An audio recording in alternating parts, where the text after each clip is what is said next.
Inilah bentuk transparansi, inilah bentuk advokasi publik pengawalan terhadap putusan Mahkamah Konstitusi. Guru Besar Hukum Tata Negara Denny Indrayana membantah telah membocorkan rahasia negara dengan membocorkan putusan Mahkamah Konstitusi MK terkait gugatan pemilu.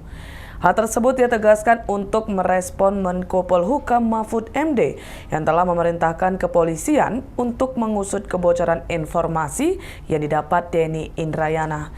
Terkait MK bakal memutus pemilu digelar dengan sistem proporsional tertutup atau coblos partai, bukan caleg. Denny berdalih mendapatkan informasi dari orang kredibel. Oleh sebab itu, dirinya merasa tak masuk ke dalam delik pidana atau pelanggaran etika. Sebab bagi Denny tak ada rahasia negara yang dibocorkan. Terlebih, kata Denny, MK juga belum mengeluarkan putusan. Dalam informasi tertulis yang dia sebar sebelumnya, Denny menulis MK akan memutuskan. Denny menyebut rahasia putusan Mahkamah Konstitusi tentu ada di MK. Sedangkan informasi yang dia dapat bukan dari lingkungan MK, bukan dari Hakim Konstitusi ataupun elemen lain di Mahkamah Konstitusi. Ikuti terus berita menarik lainnya. Jangan lupa like dan share seluruh akun Tribun Medan. Assalamualaikum warahmatullahi wabarakatuh. Saya sedang di Port Arlington, Melbourne, Australia. Udara dingin, angin, dan waktunya bagus untuk memancing. Alhamdulillah saya pakai baju yang diberikan oleh teman-teman ICW. Kita anti korupsi. Kalau mau support ICW, silakan. Saya mengamati perkembangan berita di tanah air.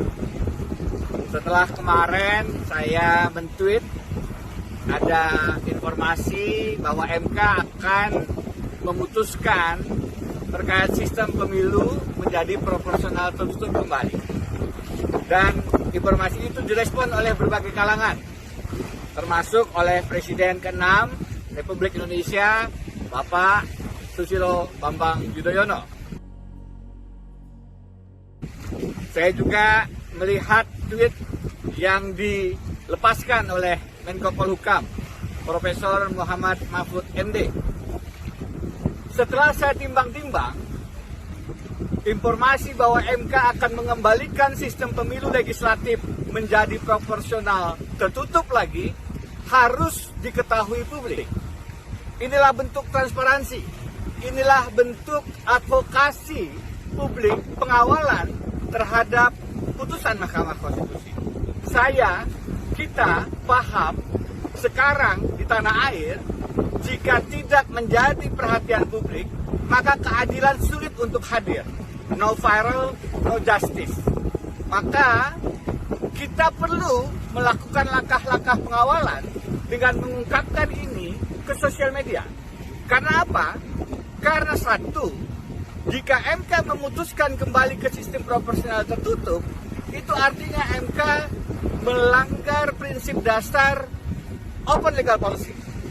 Soal pemilihan sistem pemilu, proporsional tertutup atau terbuka, itu adalah kewenangan dari pembuat undang-undang, Presiden, DPR, dan DPD, bukan MK. Yang kedua, jika MK kembali memutuskan sistem proporsional tertutup, maka ini akan mengganggu proses pemilihan umum legislatif yang sudah berjalan. Kita tahu sekarang sudah didaftarkan daftar calon sementara. Maka jika di tengah jalan ini dirubah, tentu akan mengganggu partai-partai politik karena harus menyusun ulang dan tidak tertutup kemungkinan para calon anggota legislatif mundur karena mereka tidak ada di nomor jati, nomor jenggot yang mengakar ke atas, bukan nomor di bawah di akar rumput. Karena itu, maka perlu kita lakukan langkah-langkah advokasi, melakukan langkah pencegahan preventif, melakukan langkah preemptif. Kenapa? Karena saya khawatir Mahkamah Konstitusi punya kecenderungan sekarang dijadikan alat untuk strategi pemenangan pemilu.